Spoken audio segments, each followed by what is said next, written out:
학생 여러분 안녕하세요. 이 시간은 창세기와 고대 역사 첫 번째 시간으로 그 제1과에 해당하는 보캐뷸러리를 살펴보는 영상입니다. 잠시 기도하고 시작할게요. 사랑이 극진하신 하나님 아버지, 저희가 이번 학기 창세기와 고대 역사를 공부할 수 있도록 도와주셔서 감사합니다. 이 시간들을 통하여 우리를 사랑하시는 하나님을 만날 수 있도록 도와주시고, 세계와 또 인간이 어떻게 이 세상에 존재하게 되었는지 잘 배울 수 있도록 도와주시옵소서. 예수님 이름으로 기도합니다. 아멘. 오늘 일과의 제목은 서론과 또 천지창조 첫 번째입니다. 보캐뷸러리를 살펴볼게요. 먼저 이게 저의 사진인데요. 오른쪽에 보이는 게 저이고요. 또 그 옆에 있는 것은 저의 남편인데요. 저의 남편은 외국인입니다. 훌륭한 남편을 만나게 해주신 하나님께 감사합니다. 저는 수년에 걸쳐서 창세기라는 그 성경책을 영어 성경 읽기를 했어요. 그래가지고 창세기 전체를 다 아우르면서 영어 성경 읽기를 해가지고 이렇게 3권의 책이 그러니까 생겨나게 되었고요. 이 책에는 많은 그림들이 포함되어 있어서 성경 말씀을 공부하기에, 특별히 창세기를 공부하기에 매우 재미있는 그런 내용입니다. 우리가 이제 매 시간마다 공부를 하게 되겠지만은요. 그래서 이러한 교재를 가지고 우리들이 이제 창세기와 고대 역사라는 과목을 다루게 되겠습니다. 서론 중에 나오는 첫 번째 용어는 성경이라는 말이에요. 성경 또는 성서, 영어로는 바이블이라고 하죠. 성경은 기독교와 유대교의 경전을 일컫는 용어이죠. 기독교는 구약 성경, 즉 히브리 성경과 예수의 죽음 이후 예수를 계속하여 따르던 이들과 바울 등이 저술한 신약 성경을 성경이라고 부릅니다. 그러니까 성경은 구약 성경과 신약 성경으로 되어 있다는 거죠. 구약 성경은 히브리어로 기록되었고 신약 성경은 헬라어, 즉 그리스 말로 기록되었습니다. 유대교에서는 히브리어 성경만을 성경이라고 부릅니다. 두 번째 단어는 토라, 율법서라는 말인데요. 여러분 토라라는 말을 들어보신 분이 많이 있을 거예요. 토라는 히브리어로 율법서라는 뜻이에요. 그래서 이 율법서는 구약 성경의 첫 5권의 책으로 곧 창세기, 출애굽기, 레위기, 민수기, 신명기를 가리킵니다. 흔히 모세오경이나 모세율법이라고도 하며 유대교에서 가장 중요한 문서이죠.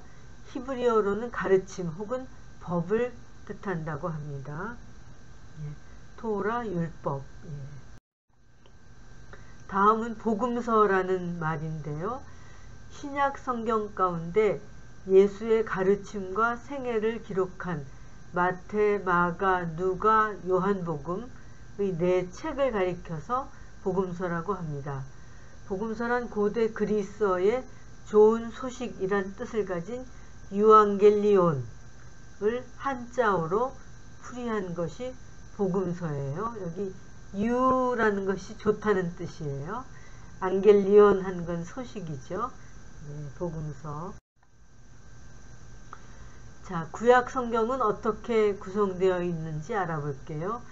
구약 성경은 유대인들에 의해 타나크로 불리며 율법서,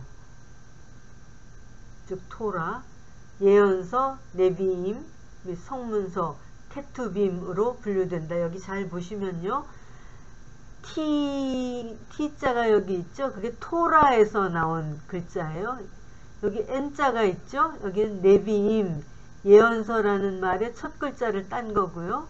그 다음에 CH는 K하고 통하는 말이죠. 그래서 K는 케투빔이라는 성문서에서 나와가지고 세 부분, 즉 토라, 예언서, 성문서, 성문서란 글월이라는 뜻이에요. writings. 그 세 부분으로 구성되어 있다는 것을 타나크라는 단어로 표현했으며 이게 구약 성경이 구성되어 있는 내용이에요.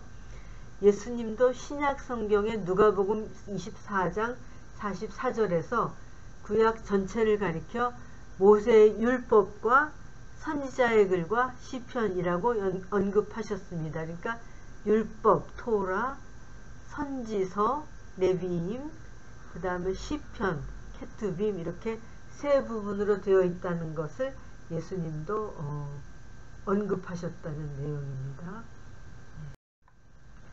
다음은 창세기죠. 우리가 공부할 내용이에요.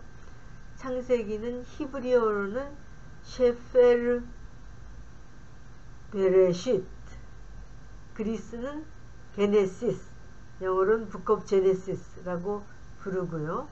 우리말로는 물론 창세기이죠. 천지 창조, 아담과 하와가 에덴 동산에서 추방된 이야기, 노아의 방주와 노아의 홍수, 바벨탑 사건, 그리고 히브리 민족의 탄생의 이야기를 담고 있으며 구약 성경 즉 타나크의 율법서 토라 즉 모세오경의 첫 번째 권에 해당하는 것이 창세기이고 또 모세오경 중에 첫 번째뿐만 아니라 전체 성경 중에서도 첫 번째 책이 바로 창세기입니다. 여기 모세라는 인물이 나타났네요. 모세는 구약 성경의 출애굽기부터 신명기에 나오는 이스라엘 민족의 지도자이며 유대교, 기독교, 이슬람교 신앙의 위대한 예언자 중 하나입니다. 모세는 이집트의 공주 즉 바로의 딸이 지어진 이름이라고 하죠. 이 모세는 성경의 첫 5책 즉 모세오경의 저자로 알려져 있으며 따라서 창세기도 모세에 의하여 저술되었다고 알려집니다. 물론 성령께서 기록하셨지만은 성령님이 모세라는 사람을 통해서 창세기를 기록하셨습니다. 네, 여기 모세에 대한 그림이 몇 가지가 나오는데요. 위의 그림은 모세가 시내산에서 십계명을 받는 광경이고요.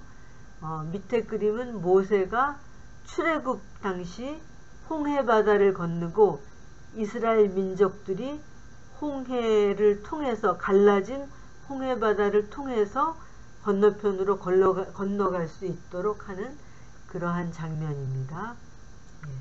모세의 이야기 중에서 가장 유명한 두 장면이라고 할 수 있겠죠. 이게 북타임이라는 말은 한국 재림교회의 출판사인 시조사의 다른 이름이에요. 교인용이 아닌 일반 서점에 배포하는 서적을 출판할 때 사용하는 출판사의 이름이 북타임인데 우리가 사용할 교과서가 바로 이 북타임에 의해서 출간되었습니다. 그리고 우리 교과서의 저자는 바로 이 사진에 보이는 김기곤 목사님이세요. 삼육대학교 제12대 총장을 지낸 삼육대학교의 은퇴 교수로 신학과에서 신약학을 가르치셨습니다. 저서로는 김기곤 목사와 함께 떠나는 성경 66권 말씀 여행, 또 신약 원전의 구조, 신약의 배경과 같은 책이 이 목사님에 의하여 저술되었는데 물론 신약학 박사님이십니다. 이제 천지창조라는 이야기가 나타나네요.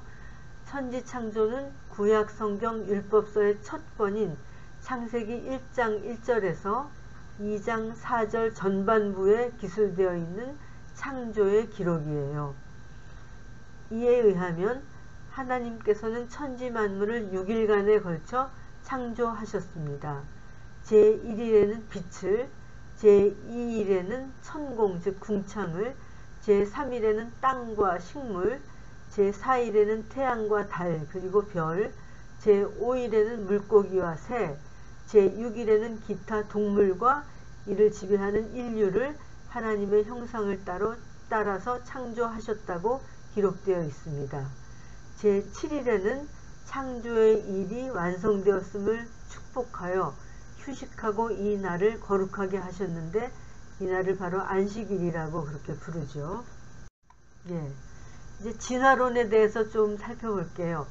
진화론은 찰스 다윈 및 다수의 과학자들에 의해 발전된 이론으로 현존하는 생물의 다양성과 복잡성을 진화와 이로 인한 종분화라는 현상으로 설명하는 이론이에요.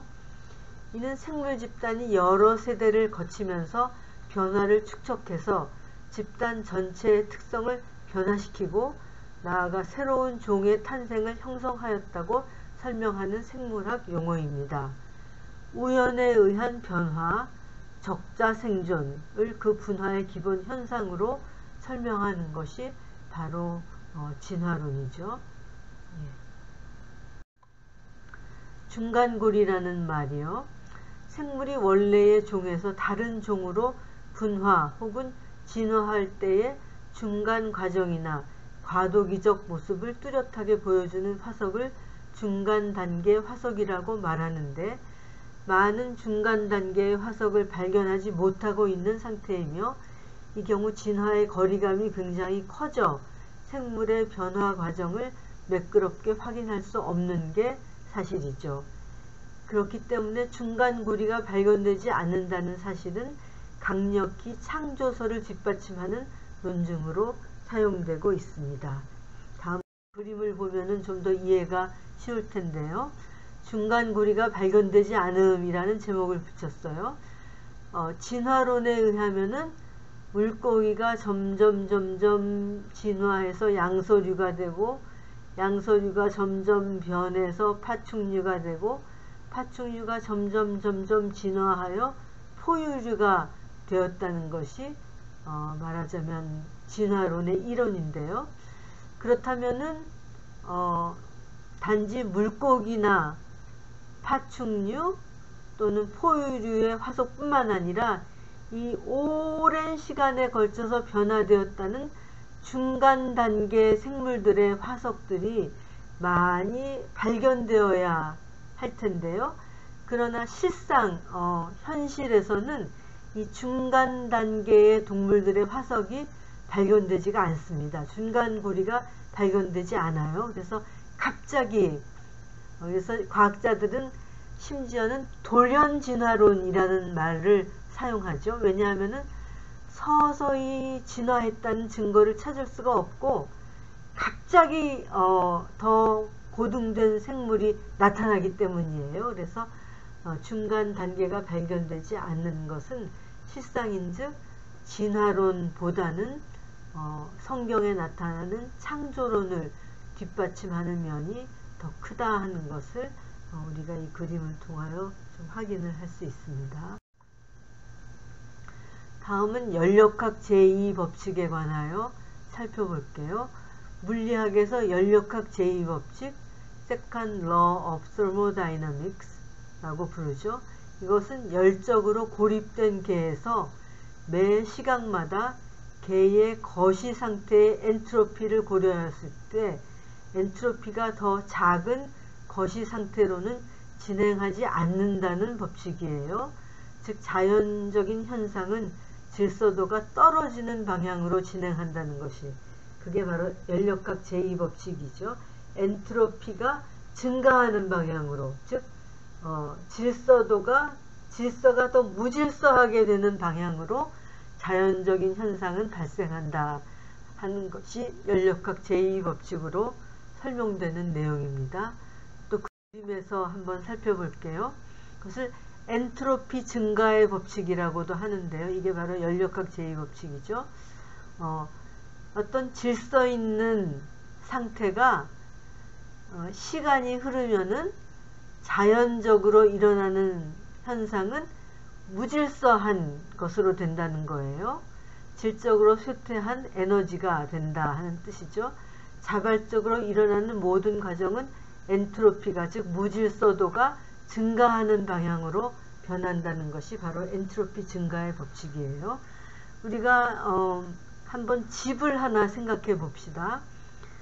집이 한 채 있는데 그 집에 사람이 살지 않은 채로 10년이고 20년이고로 둔다면은 그 집은 점점 더 깨끗해지고 새 집이 되고 질서가 점점 잡혀가는 방향으로 변화하나요? 아니면은 점점 어딘가가 고장나고 더러워지고 먼지가 쌓이고 지붕이 내려앉고 점점 무질서가 증가하는 방향으로 변할까요? 물론 무질서가 변화하는 방향으로 변하죠. 그래서 이것이 바로 엔트로피가 증가하는 방향, 즉 무질서가 증가하는 방향으로 변한다는 그 자연 법칙을 설명하는 것이에요.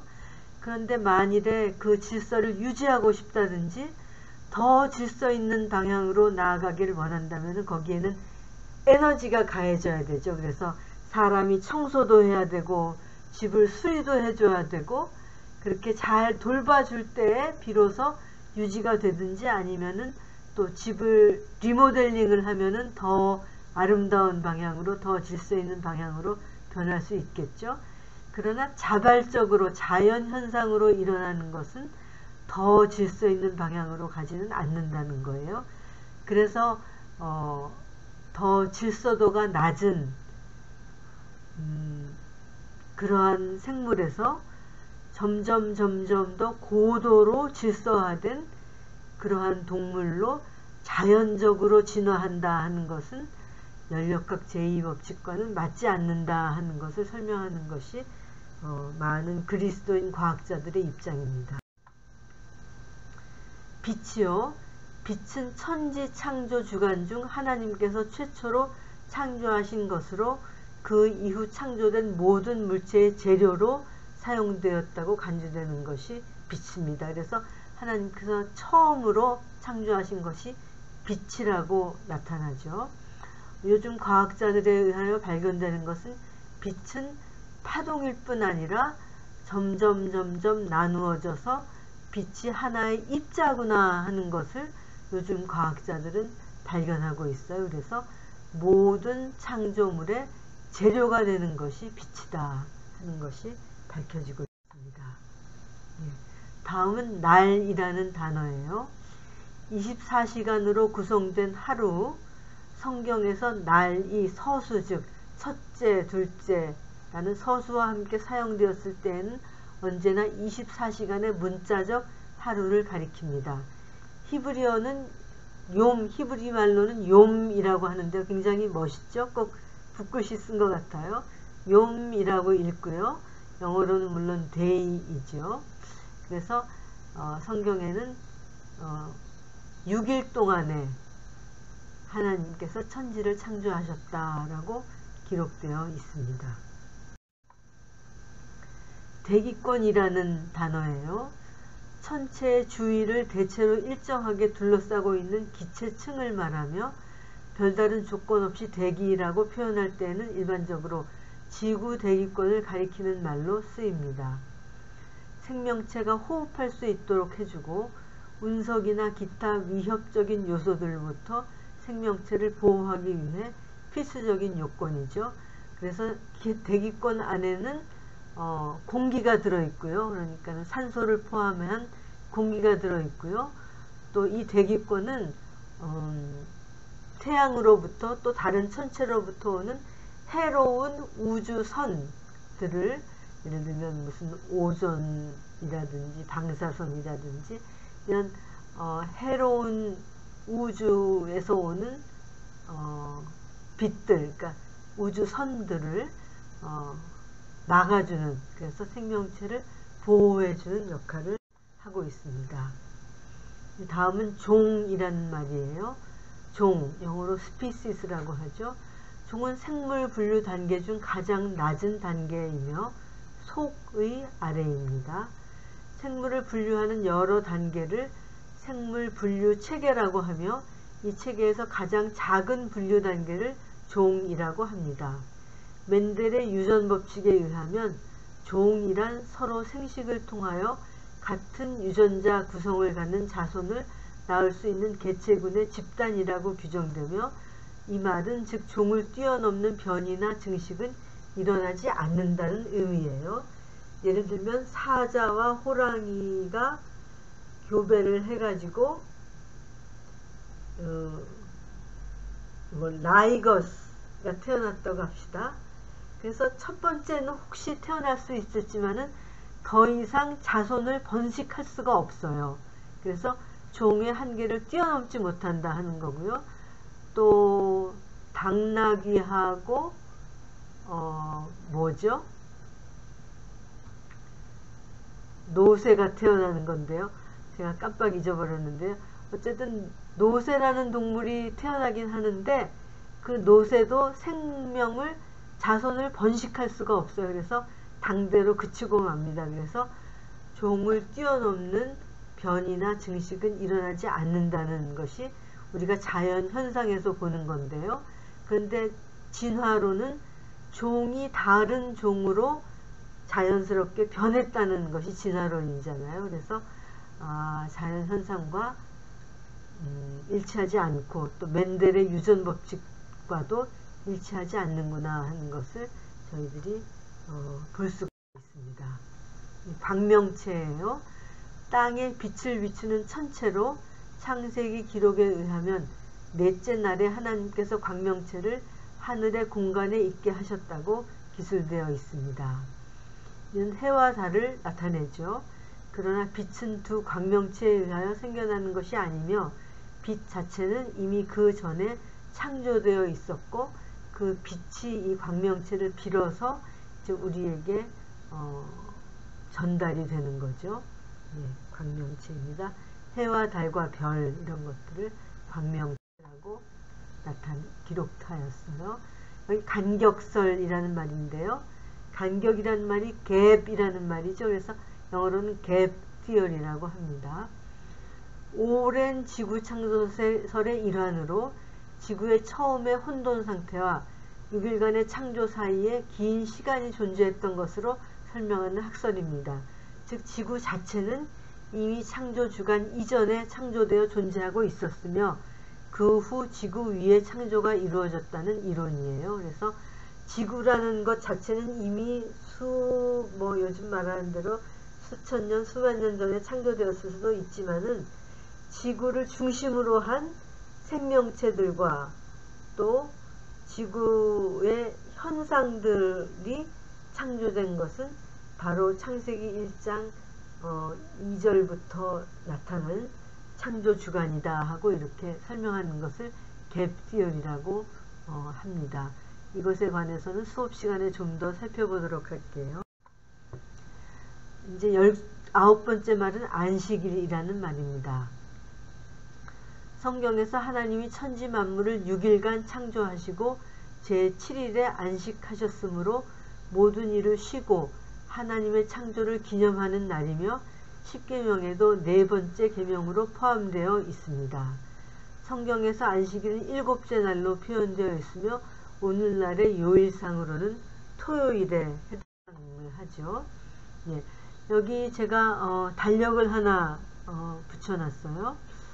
보면은 첫 번째, 두 번째, 세 번째, 네 번째, 다섯 번째, 여섯 번째, 7째 날로서 성경에서 7째 날이라고 하는 것은 오늘날의 세터데이, 즉 토요일에 해당하는 것을 이 달력을 통해서 볼 수 있고, 오늘날 사람들이 흔히 7째 날이라고 착각하고 있는 일요일은 실상은 첫 번째 날이구나 하는 것을 이 달력을 통해서 확인을 할 수가 있어요. 그러니까 7째 날은 토요일이구나 하는 것을 저희들이 좀 새로운 인식을 가질 필요가 있다고 생각이 돼요. 예, 여기는 안식일이라는 단어를 위키백과에서 찾아본 말이에요. 안식일, 영어로는 사밧, 스페인어로는 사바도, 히브리어는 샤밧라고 하죠. 안식일은 편하게 쉬는 날을 의미해요. 창세기 1장에서 창조주가 6일 동안 창조의 일을 하고 제7일에 안식하셨다는 내용에서 유래합니다. 기독교, 이슬람교, 유대교에서 중요하게 여기며 요일상 금요일 일몰부터 토요일 일몰까지예요. 이 내용은 여기 나와 있는 이런 URL 주소에서 찾아볼 수 있습니다. 안식일하고 구글에서 검색을 하면은 위키백과가 나와요. 아마 제일 처음 나오는 것이 위키백과일 텐데요. 거기 읽어보면 이런 내용이 나타납니다. 그래서 오늘날의 토요일에 해당하는구나 하는 것을 저희들이 백과사전을 통해서도 확인을 할 수가 있어요. 다음은 말씀이라는 단어입니다. 하나님의 말씀이란 단지 언어 자체만을 가리키는 것이 아니고 어떤 일을 일으키시는 하나님의 행위까지를 포함합니다. 즉 하나님께서는 말씀으로 천지를 창조하셨고 또한 말씀으로 인간의 모든 역사에 개입하십니다. 성경 말씀이 하나님의 말씀이며 성육신하신, 즉 하나님께서 인간의 몸을 입으시고 사람으로 오신, 그게 성육신이라는 말이죠. 예수 그리스도 자신을 하나님의 말씀이라고 일컫기도 합니다. 예, 제일 첫 번째 과와 관련된 20개의 단어를 살펴보았습니다. 예, 오늘 이번 한 학기 동안에 창세기와 고대 역사를 통해서 재미있는 수업을 같이 나눠보도록 하고요. 모든 수업이 문답식으로 구성되어 있기 때문에 우리 학생들이 너무나 재미있으면서도 또 유익한 매 시간이 되리라고 생각돼요. 예, 우리 수업 시간에 만나도록 하겠습니다. 수고하셨습니다.